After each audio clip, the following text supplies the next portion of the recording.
Hello, this is Mark Sabatella from Outside Shore Music. In this video, I'm going to talk about melody and the process of creating melody.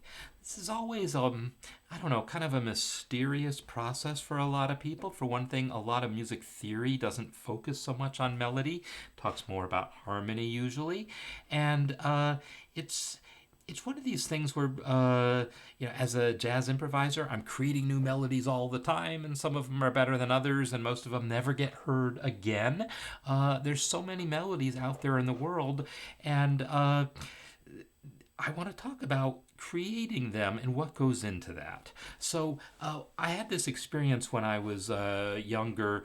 My first piano teacher was also was teaching at a local music school, and she introduced me to one of the other composition professors there and set it up so I would have a lesson with this other professor. And the professor listened to some of my compositions at the time, and I'm like 10 years old.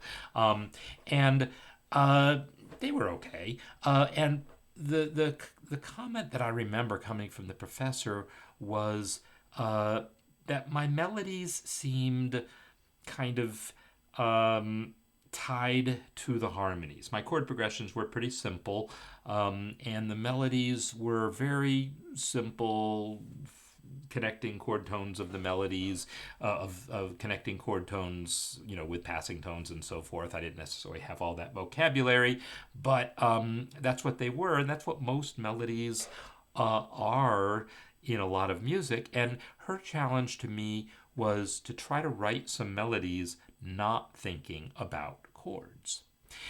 And there's really two ways you can go about this. One is to say, well, I'm still going to pick a key and stick with the key, and maybe it's C major. I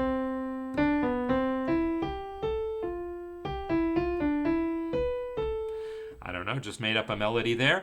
The thing is, as I'm making it, I can't help thinking about chords a little bit. I mean, there was a point at which I was very aware that I arpeggiated a C major triad, and then it was followed by an F, and I was thinking, oh, that's a one chord going to a four chord. My brain is filling this stuff in, and that's okay. But if you're trying to divorce yourself from that, just as an exercise or as a way of coming up with a different kind of melody that's maybe different than what you've come up with before, you might want to think about, well, what does it mean to avoid harmony? Avoid outlining chords, avoid specifically implying harmonies in your melody. Now, if you don't know much about chords, then maybe you don't consciously think about chords at all.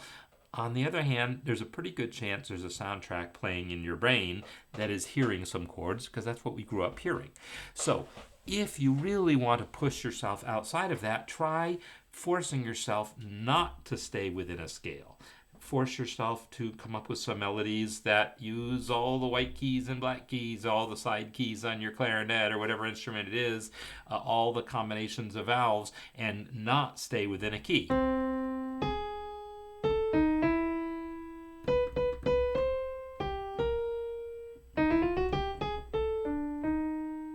Yeah, already I kind of like that melody. I have no idea what harmonic context it might have had, but what it did have was I had some melodic interest. I mean, some not harmonic interest, some rhythmic interest going on, some leaps, some steps, and some things going on that I was able to focus on those things and not thinking about the implied harmonies or anything, and it kind of is a little bit freeing.